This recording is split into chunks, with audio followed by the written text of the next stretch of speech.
I'm telling you personally, I think it is a safety issue. Yeah. And so you need to address it.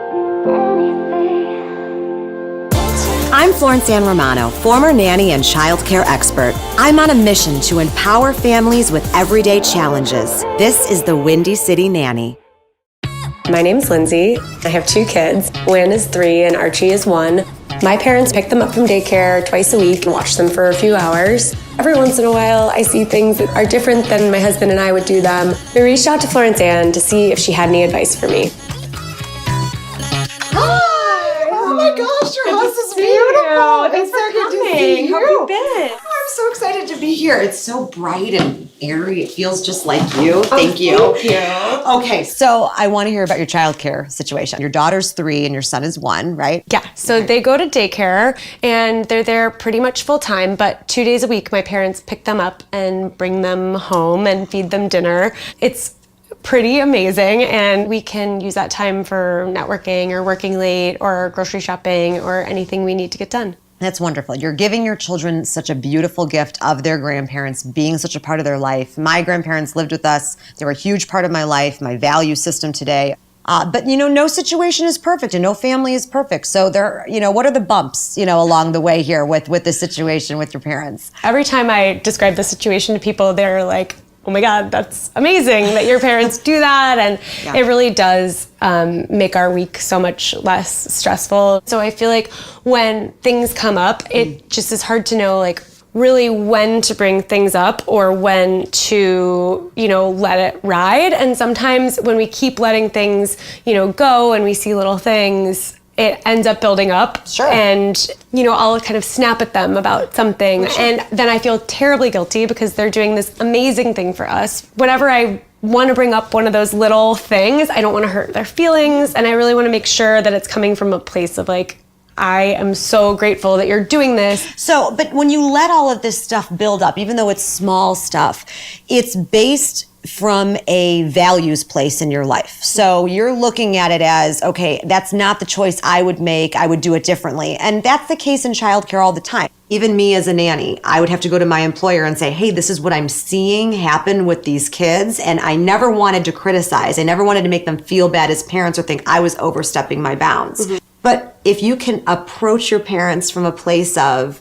not being judgmental, not exploding on them, but saying, hey, I've noticed this and it would make me so much happier if you would please just do it this way. Sometimes when I see it, it's I'm not really able to address it in the moment. Mm-hmm. And then so how do I circle back without feeling like it's nitpicky or, rude? So I think I have the perfect thing for you. So I brought along my flow chart. So should I let it flow or let it go? So give me your first example. Well, okay, so we've been having some issues with sweet treats. A lot of the time, I'll come home and I'll see my daughter with a giant lollipop, or she'll tell me later on that she got to have cookies. Okay. So I think we just see a lot of treats pop up. Yeah. Okay, so would you say it's unsafe?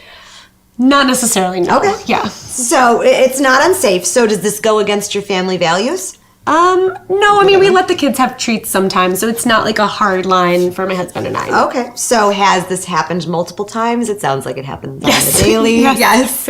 Okay. So, personal preferences aside, how will this affect the kids, or is this affecting the kids? Yeah, I think that it is a personal preference at this point. So I would say, this is probably one of the cases where you can let it go. I think you're probably right. And I think, for me, even just remembering, if I'm going to decide to let it go, to, really let it go is something that, I need to remember to do. Okay, so number 2, what's another issue you're having? My parents keep bringing balloons over to the house, and I'm not really sure how to address it. I feel like it might be a safety issue, and I worry about the surface of the balloons being things that aren't tested for toy safety. They're not toys. I think right away, we don't have to go through anything else on this flow chart. I'm telling you personally, I think it is a safety issue. Yeah. And so No, it's you true. need to address it. And you don't have to do it in a mean way. Say what you mean, but don't say it mean. I think that's one where it's like I have brought it up in the past, and like maybe I'm just doing it too much like in passing, and I really need to have that like sit down conversation of like, hey, this is why it's making me feel uncomfortable. The why is important. The why is And important. examples are important. And Yeah. I think if you can communicate that to them, they'll start to understand it's a far bigger issue than just,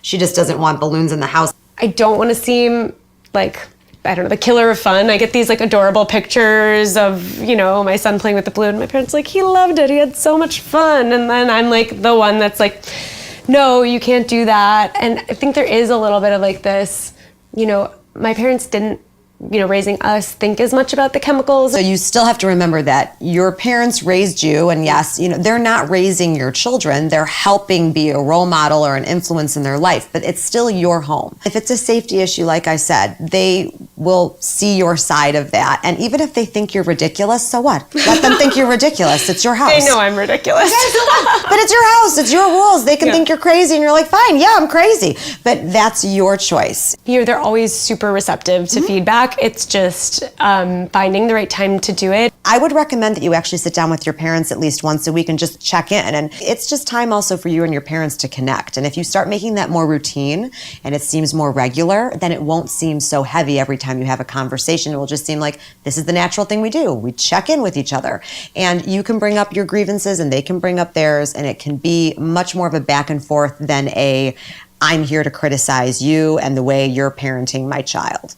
Yeah, I think sometimes we get so busy that it's, you know, you forget to like have those really connection points, and that's what makes things really build up. You clearly have a wonderful situation with your parents, and you're so grateful that they're a part of your children's life, a part of your life. And so it's really a wonderful idea to show them how thankful you are for the presence that they are in your life. For your kids, it would be great if they could do something fun to show their appreciation, like, you know, baking something for them or drawing them pictures, you know, to hang in their house. And all of these little things, you know, that are small moments really make the biggest difference. And your parents, you know, all they want is for you to be happy and for their grandchildren to feel loved and that they feel loved back.